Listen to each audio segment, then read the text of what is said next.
님이 찬양 진짜 잘하는데 일부러 틀린 거 일부러. 왜냐하면 찬양을 또 잘 못하시는 분들에게 위로가 되려고 야 이런 고차원적인 또 생각까지 하신 걸 보면서 역시 뼛속까지 새가족 팀이다라는 생각을 하게 되었습니다. 예, 부활절 두 번째 주일입니다. 우리 하나님께서 주신 말씀 보겠습니다. 사도행전 6장 1절에서 7절까지의 말씀입니다. 신약성경 196면에 나와 있습니다.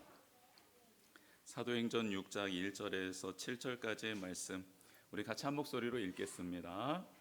그때 제자가 더 많아졌는데 헬라파 유대인들이 자기의 과부들이 매일의 구제에 빠짐으로 히브리파 사람을 원망하니 12사도가 모든 제자를 불러 이르되 우리가 하나님의 말씀을 제쳐놓고 접대를 일삼는 것이 마땅하지 아니하니 형제들아 너희 가운데서 성령과 지혜가 충만하여 칭찬받는 사람 7을 택하라.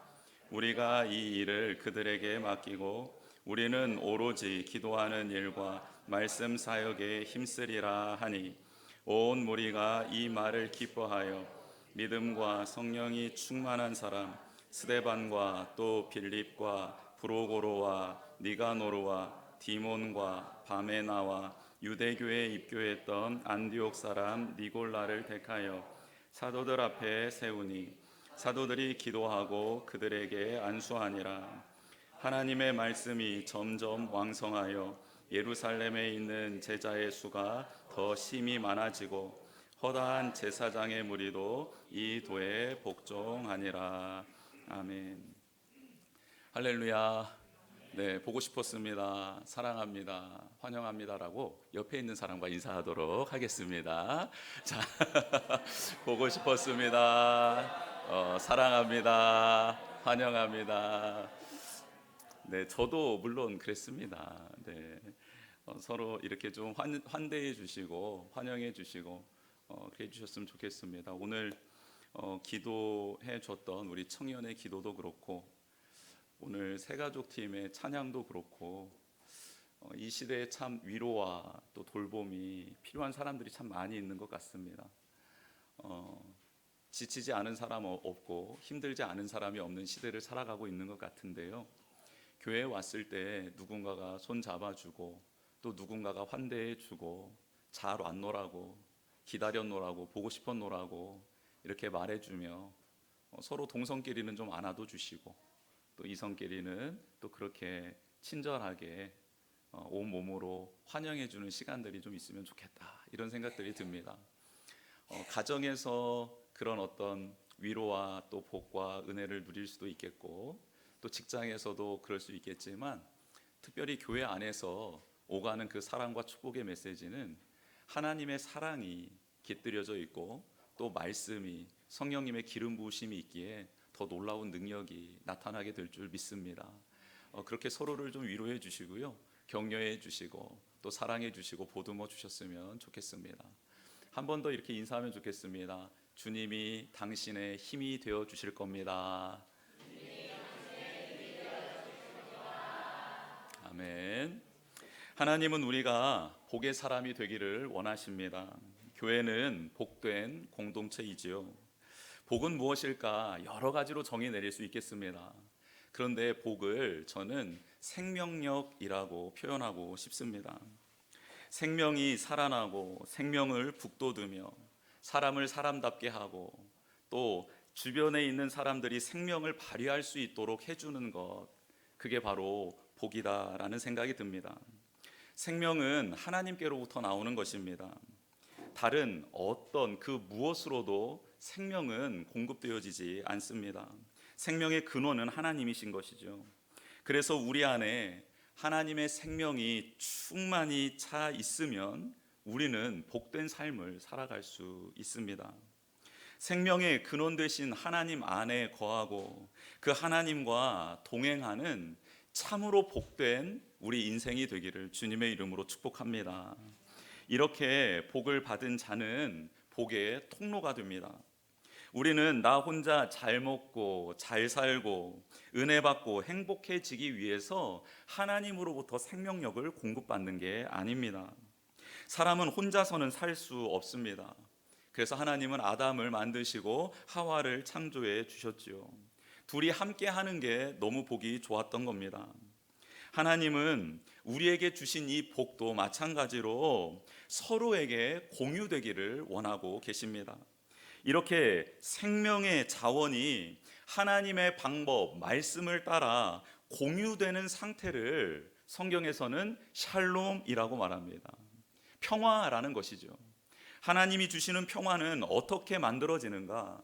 하나님께서 주신 그 복을 여러 사람들과 공유해 나아갈 때 그 샬롬이 임한다. 성경은 말씀하고 있습니다. 따라서 죄는 무엇일까요? 죄는 생명의 근원 되신 하나님을 버리고 스스로 자신이 생명의 근원이 되겠다라고 살아가는 것, 그게 바로 죄입니다.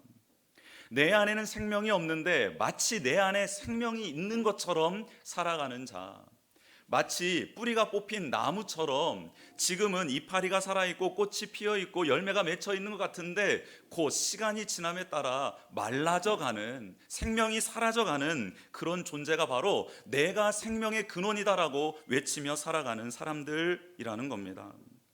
하나님을 부인하고 스스로 하나님이 되어 살아가는 사람들이지요. 순간 생명력이 있는 것처럼 보이지만 소실되어져 가고 있는 것입니다. 결국 생기를 잃게 되고 욕심에 사로잡혀 죽게 됩니다. 또한 죄로 인하여 샬롬이, 평화가 깨어져 버립니다. 사람과 사람 사이에는 서로 사랑하며 돌보며 인내하며 그렇게 나아가야 하는데 이 사람 간의 연대성이 깨져 버립니다. 하나님이 주신 복을 유통하지 않습니다. 자신의 배만 불립니다. 상대의 공고함이 들어오지 않습니다. 들어오지 않아요. 배려와 관용, 용서와 화해가 사라져 버립니다. 남의 생명을 하찮게 여기기도 합니다. 심지어 살인을 저질러 상대방의 생명을 빼앗는 일도 우리 가운데 일어나게 되지요. 죄로 인해 영원한 심판을 받게 되는, 지옥에서의 삶을 앞당겨 경험하게 되는 참으로 안타깝고 비참한 인생이 우리 가운데 펼쳐지게 된다라는 겁니다. 그럼 구원은 무엇일까요? 예수님이 이 땅에 오셔서 하나님의 나라를 전파해 주셨습니다. 이 땅에 오신 하나님, 예수 그리스도께서는 하나님이 어떤 분이신지를 알려주셨고, 그리고 고난을 받아 죽임을 당하시고 3일 만에 부활하셔서 승천하시고 다시 오시겠다고 약속해 주셨습니다. 이 예수 그리스도, 그분을 믿고 구원받는 게 복음인데, 이 예수 그리스도를 믿음으로 말미암아 우리 안에 일어나는 변화는 무엇일까요? 바로 복, 생명력이 회복되는 것입니다. 생명력을 회복하고 공동체가 평화의 관계로 다시 자리매김하는 것, 이게 바로 하나님이 우리에게 예수 그리스도를 통해 주시고자 하시는 복입니다. 성령님은 생명의 영이십니다. 흙으로 지음받은 사람에게 하나님의 호흡이 들어갔습니다. 즉 하나님의 영이 들어갔습니다. 그러자 흙으로 창조된 우리는 살아있는 생영이 된 것입니다. 즉 하나님의 영은, 하나님의 호흡은 생명 그 자체였다라는 것이죠. 마른 뼈들이 가득한 골짜기 환상을 에스겔 선지자가 보았습니다.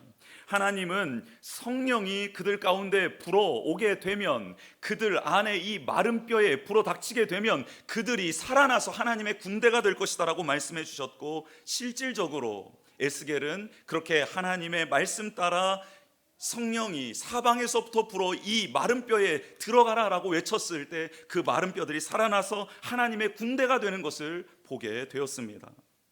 하나님의 영을 받아 생명력이 회복된 사람은 생명의 근원 되신 하나님을 사랑하고 의지하게 됩니다. 뿐만 아니라 공동체 안에 사라져버린 사랑과 관용과 용서와 화해를 회복하여 연대하는 평화를 만들어내게 됩니다. 이기주의가 사라지고 서로 사랑이 회복되는 것이죠. 진정한 생명력을 회복하기 위해 우리가 해야 될 일이 있습니다. 예수님이 가르쳐 주신 방법이지요. 예수님을 나의 주인으로 삼고 그동안 내 안에 주인으로 삼았던 것들을 다 십자가에 못 박는 일입니다. 옛사람을 벗어버리고 새 사람을 입어 다시 태어나는 것입니다.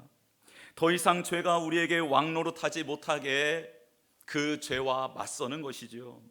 이로써 우리는 각자가 하나님 안에서 복을 받는 자녀로 다시 태어나게 될 줄 믿습니다. 우리의 삶은 평화를 이루는 복된 삶으로 변화될 줄 믿습니다. 그래서요, 사탄은 예수님을 믿는 성도들이 제대로 복된 삶을 살아가지 못하도록 그렇게 방해를 합니다.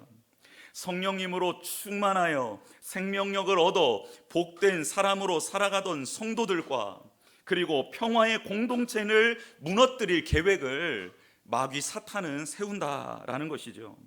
첫 번째, 그들이 세우는 전략은 무엇이었습니까? 우리가 사도행전에서 배웠습니다. 외부에서 들어오는 물리적인 박해를 통해 성도와 교회를 무너뜨리려고 합니다. 그러나 이 위기는 초대교회가 잘 넘겼습니다. 두 번째는 개인적인 탐욕과 욕망을 부추김으로써 교회와 하나님을 속이게 하는 일입니다. 이 일은 아나니아와 삽비라를 통해서 우리가 잘 배웠습니다. 이 위기도 어느 정도 잘 넘어갔습니다. 마지막 세 번째는 오늘 다루게 될 내용인데요, 공동체의 평화를 파괴하는 것으로서 마귀는 우리를, 교회를 무너뜨리려고 합니다. 아나니아와 삽비라 사건 이후에 교회는 오히려 하나님 아버지 앞에 정직하고 성실하게 살아가기 위해서 부단히 노력하고 애를 썼습니다. 하나님의 은혜를 구하며 서로의 필요를 채워주었지요. 서로를 살피며 그렇게 건강하게 공동체는 세워져 가고 있었습니다. 또한 사도들도 옥에 갇히고 채찍질을 당했음에도 불구하고 억울해하지 않고 예수님을 더욱더 사랑하며 기뻐하며 그 공회에서 빠져나오며 찬양하는 모습을 보게 됩니다. 사내들인 공회원들은 이 모습을 보고 당황하게 되지요. 이렇게 초대교회는 급성장하게 되었습니다. 구원받은 사람들의 다른 판단과 다른 모습들을 보며 주변에 있는 사람들이 예수 그리스도를 믿게 되었습니다. 회심하는 사람들이 3,000명, 5,000명이나 되었습니다. 많은 사람들이 교회에 와서 예수 그리스도를 믿고 닮고 따라가겠노라고 고백함으로 제자가 되어 갔습니다. 이렇게 물리적인 박해도 이겨내고 정직하고 바르게 살아가는 사람들이 모인 공동체는 점점 부흥하게 되었습니다. 이대로 쭉 가면 정말 하나님의 나라는 곧 이루어질 것처럼 보였습니다. 그런데 사탄이 이런 공동체를 가만두겠습니까? 사탄이 생명의 길 복민교회를 가만두겠습니까? 이렇게 막 부흥하고 성장하는데 가만둘까요, 안 둘까요? 부흥하지도 않고 성장하지도 않고 있어요? 괜찮아요, 우리는? 사탄이 우리 교회를 가만두지 않을 거예요. 그렇죠? 사탄이 전략을 짜는 겁니다. 이 교회 공동체의 평화를 파괴하는 전략입니다. 당시 예루살렘 초대교회는 크게 두 부류의 사람이 모여 있었습니다. 예루살렘과 유대 지역에 살고 있었던 유대인들이 예수 그리스도를 믿고 회심한 사람들이 예루살렘 공동체에 들어와 있었고요. 예루살렘과 유대 지역이 아닌 멀리 이방 나라에 가서 살다가 그렇게 하나님을 알게 되고 믿게 되어서 이제 예루살렘으로 돌아와 이곳에서 생을 마감하고 싶다라고 해서 외국에서 태어난 유대인들이 들어와서 신앙인이 되었습니다. 이렇게 예루살렘 초대교회는 예루살렘과 유대 지역에 살아가고 있는 사람, 즉 성경은 이 사람들을 히브리 사람이라고 말을 합니다. 그리고 멀리 타국에서 다시 들어와서 이 자리에 터를 닦고 살아가는 사람들이 있었는데 그 사람을 헬라파 사람들이라고 합니다. 이렇게 초대교회 예루살렘 교회는 이 두 부류의 사람이 있었습니다. 어느 사람이 많았을까요? 이방에서 온 사람이 많았을까요? 그 땅에서 자고 나란 사람이 많았을까요? 그렇죠. 히브리파 사람들이 거의 대다수를 차지했고 헬라파 사람들은 소수였습니다. 당시 유대교에 속해서 살아갔던 사람들, 예수 그리스도를 믿고 개종하기 전 사람들이죠. 유대교에 속해서 살아가던 사람들 중에는 연약한 자, 특히 과부들을 돌보는 시스템이 있었습니다. 하나님의 말씀에 고아와 과부와 객을 돌봐라는 말씀이 있었기 때문에 유대교를 믿고 있었던 유대인들은 그들을 돌보는 시스템을 가지고 있었어요. 그런데 예수님을 믿고 회심한 사람들은 더 이상 유대교에 속한 공동체 안에서 구제를 받을 수 없게 된 것입니다. 네가 우리 종교를 떠났어? 그럼 너는 이제 우리의 보호를 받지 못해 라고 그들에게 구제의 역할을 감당하지 않았던 것이죠. 그래서 초대교회는 연약한 지체들, 특히 과부들이 살아갈 수 있도록 매일매일 식사를 제공하는 일을 했습니다. 처음에는 이 구제 사역이 잘 되었습니다. 그런데 점차 사람이 많아지고 혜택을 받아야 하는 사람들이 늘어나게 되면서 문제가 발생합니다. 예루살렘 교회를 구성하는 성도들의 수는 히브리인 사람들이 훨씬 많았다라고 말씀드렸습니다. 그 지역에서 나고 자란 사람들이기 때문에 많을 수밖에 없었던 것이지요. 이에 비해 헬라파 사람들은 소수였기 때문에 그들은 무언가 이 자리에서 어떻게 하면 자리를 잘 잡을 수 있을까 늘 고민하고 있었습니다. 이런 상황 가운데 문제가 발생한 것입니다. 매일 과부들을 구제를 하는데, 과부들에게 식사를 제공하는데, 히브리파에 속한 과부들은 구제에 빠지지 않고 매일매일 식사를 받는데, 헬라파에 속했던 헬라파 사람들에 속했던 과부들에게는 며칠째 배식이 되지 않고 있었던 겁니다. 이 일이 계속 발생하자 헬라파 사람들이 히브리파 사람들에게 원망하기 시작합니다. 여러분, 물론 히브리파 사람들이 헬라파 과부를 일부러 뺀 건 아니었습니다. 나중에 그 배경이 나오는데요, 그 이야기는 나중에 설명드리겠습니다. 히브리파 사람들이 왜 이런 실수를 했을까? 한정된 자원과 인력으로 일하다 보니까 아무래도 아는 사람들의 청과 부탁을 거절할 수 없었던 모양입니다. 그러나 헬라파 사람들과 특별히 과부들은 이런 속사정을 알 리가 없었습니다. 그렇다면 조금 지혜롭게 행동했을 수도 있었을 텐데, 그들은 침묵하다가 참다가 그만 감정을 폭발시켜 버렸고, 그 감정은 원망이라는 것으로 쏟아지게 되었던 것입니다. 공동체가 한참 성장하고 있었고 주변에 있는 사람들도 서로 사랑하며 생명력이 가득한 이 초대교회 공동체를 보면서 정말 등록하고 뜨거워지고 함께하고 싶어서 모여들고 있었습니다. 부흥하며 뜨거워지는 이 공동체에 갑자기 찬물을 끼얹는 일이 발생하고 만 것이지요. 여러분, 초대교회에 큰 위기가 닥친 것입니다. 여러분, 교회뿐입니까? 개인적으로, 가정적으로, 직장과 기업에서도 이런 위기는 늘 찾아옵니다. 위기는 잘 될 때 찾아옵니까? 아니면 힘들 때 찾아옵니까?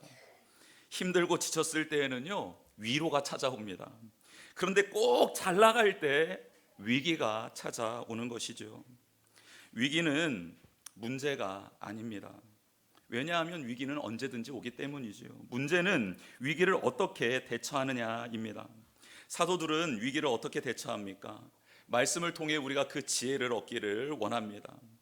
12사도는 먼저 교회 공동체를 다 부릅니다. 그리고 헬라파, 히브리파 사람들을 나눠서 시시비비를 따지지 않습니다. 먼저 사도들이 했던 행동은요, 자신을 뒤돌아보며 반성하고 이렇게 일이 그릇된 것은 자신들에게 책임이 있다라고 그들 안에 일어났던 모든 문제의 책임을 사도들에게 돌립니다. 자신들이 짊어집니다. 생명력으로 가득 찬 사람들의 특징은 바로 이렇습니다. 자기를 부인하는 일이 먼저입니다. 하나님 말씀 앞에서 자신을 반성하는 것이 먼저입니다. 하나님의 생명력으로 가득한 사람들의 모습, 2절 말씀을 통해 볼 수 있지요. 우리 6장 2절 말씀 같이 한번 읽어보겠습니다. 시작. 12사도가 모든 제자를 불러 이르되 우리가 마땅하지 아니하니. 아멘. 원망하지 않고 잘 해결할 수도 있는 일이었습니다. 그런데 왜 이렇게 헬라파 사람들이 원망을 하게 되었을까? 공동체의 평화가 깨진 이유가 무엇일까? 사도들은요, 그 이유를 자신들에게 찾았습니다. 육체적인 필요를 채우는 일, 영적인 일 못지않게 참 중요한 일입니다. 그래서 사도들은 힘을 다하여 책임을 지고 구제하는 일에 솔선수범을 보였던 것이지요. 그런데 그 일을 하다 보니 하나님의 말씀을 오늘 본문의 말씀처럼 제쳐놓게 된 것입니다. 말씀을 제쳐놓게 되자 성도들은 하나님이 주시는 생명력을 잃게 되었습니다.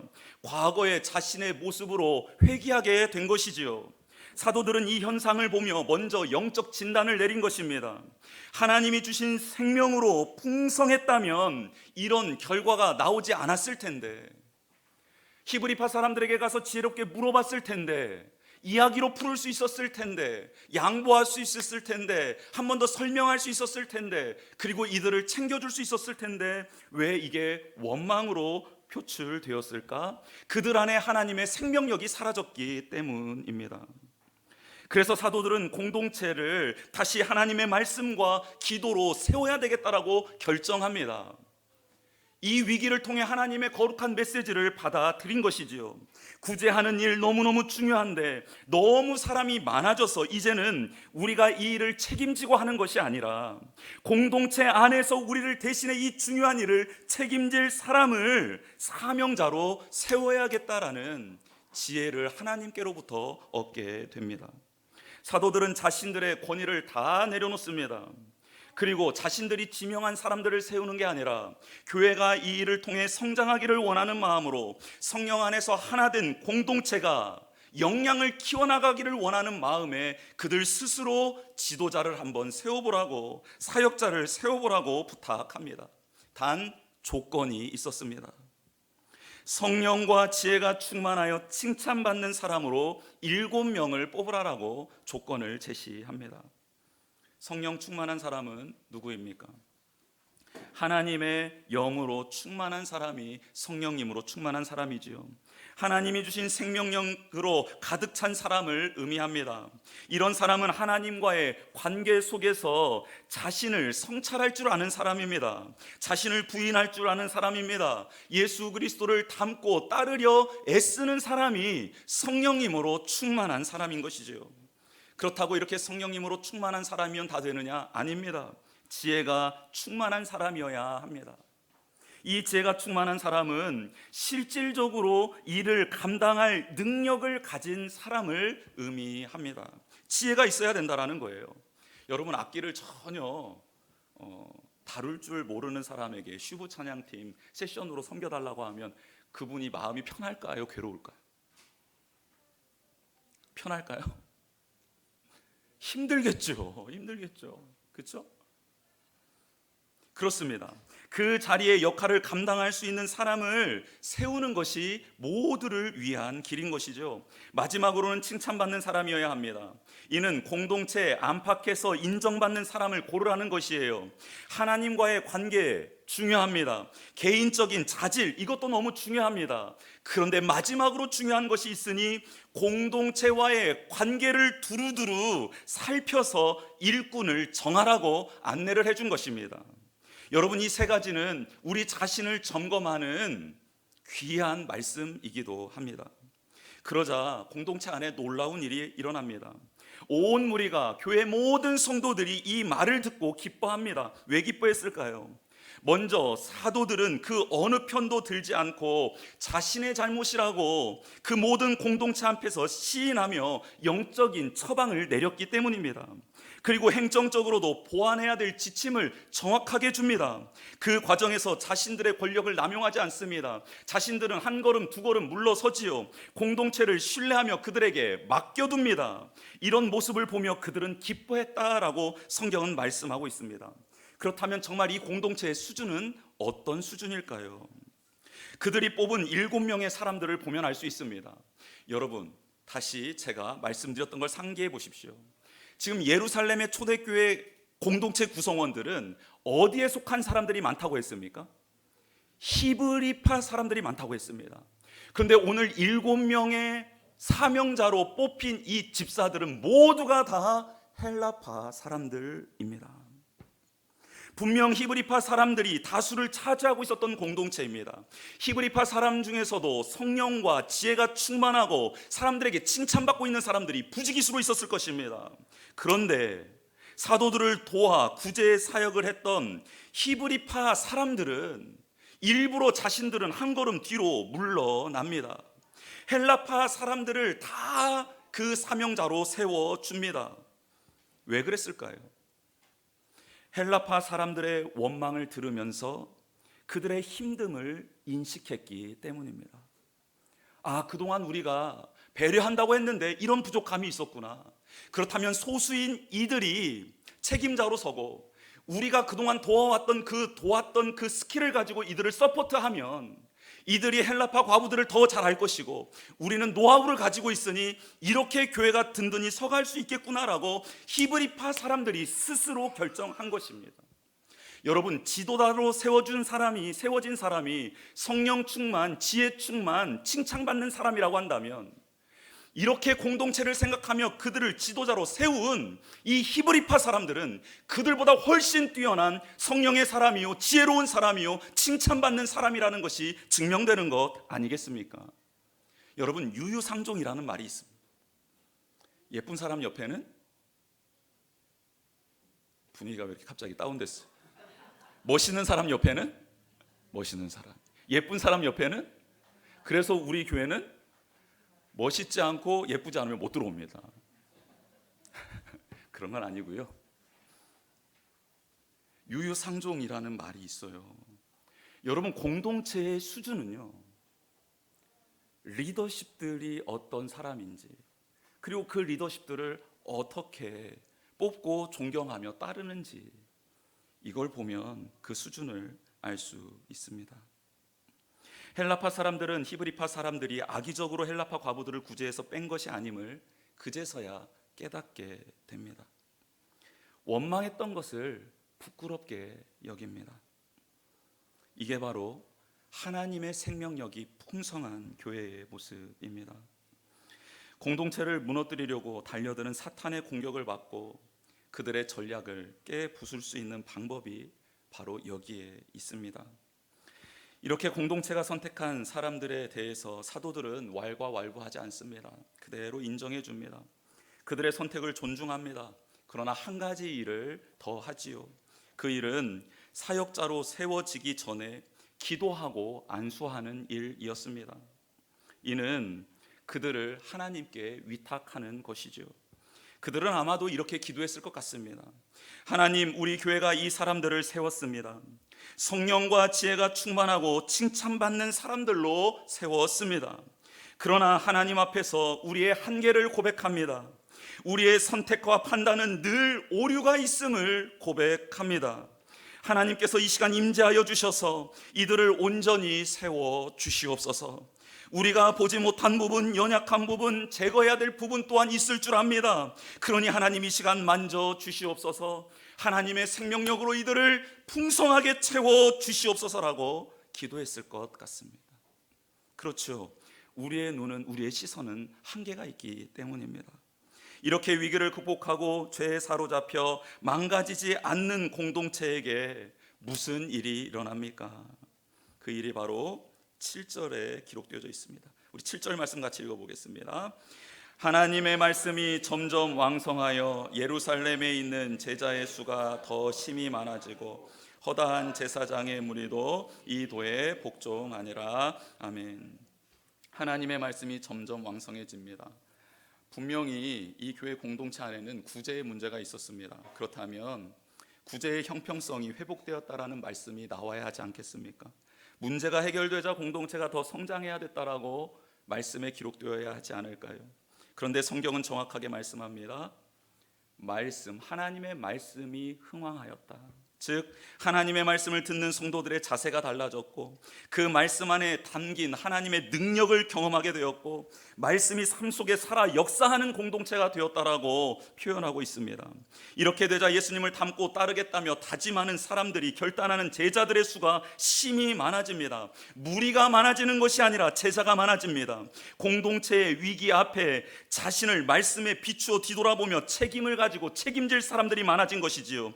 영적으로 판단하고 만나고 실제로 문제를 해결해 나가며 공동체를 평화적으로 인도해 갈 사람들이 많아진 것입니다. 또한 이전에는 없었던 일들이 일어납니다. 허다한 제사장의 무리가 예수님을 믿고 회개함으로 거듭나는 일들이 일어납니다. 유대교를 유지하고 버티던 견고한 카르텔이 금이 가고 무너지기 시작한 것입니다. 그동안 눈치만 보고 있었던 제사장들이 돌아선 것이죠. 당시 대제사장들은 제사장들을 그렇게 괴롭혔다고 합니다. 그들에게서 11조를 떼어내고 그들이 아무리 먹을 것이 없어도 가서 그것을 착취했다고 해요. 그런데 교회는 그렇지 않은 것이죠. 교회의 사도들은 자기의 책임을 물으며 뒤로 물러서고 그 성도들을 위해 헌신하는 모습을 보며 대제사장을 보고 의심을 품고 또 고통 중에 있었던 제사장들이 교회 공동체를 보며 나도 예수 그리스도를 믿고 그분의 가르침을 따라 살기로 결단한 것입니다. 사랑하는 성도 여러분, 우리 안에 하나님이 주신 복, 생명력이 풍성하기를 주님의 이름으로 축복합니다. 위기를 지혜롭게 대처하기를 원합니다. 핵심을 간파하고 실질적인 처방을 내릴 줄 아는 성숙한 그리스도인이 되기를 원합니다. 이런 위기를 만나고 해결할 때마다 하나님의 말씀이 왕성해지는 복, 제자들이 많아지는 복, 멀리 떠나 있던 사람들이 돌아오는 복을 누리게 되는 교회가 되기를 주님의 이름으로 축복합니다. 이 시간 주보 내용 한번 채워보겠습니다. 공동체 안에 발생한 위기를 꿰뚫어 보는 영적 안목이 있어야 합니다.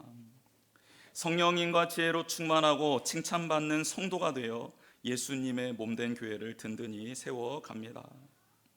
말씀이 왕성해지고 제자들이 많아지며 하나님을 떠나 방황하는 백성들이 돌아오는 복을 누리는 교회가 됩시다. 우리 이 시간 같이 찬양했으면 좋겠습니다. 이런 교회 되게 하소서.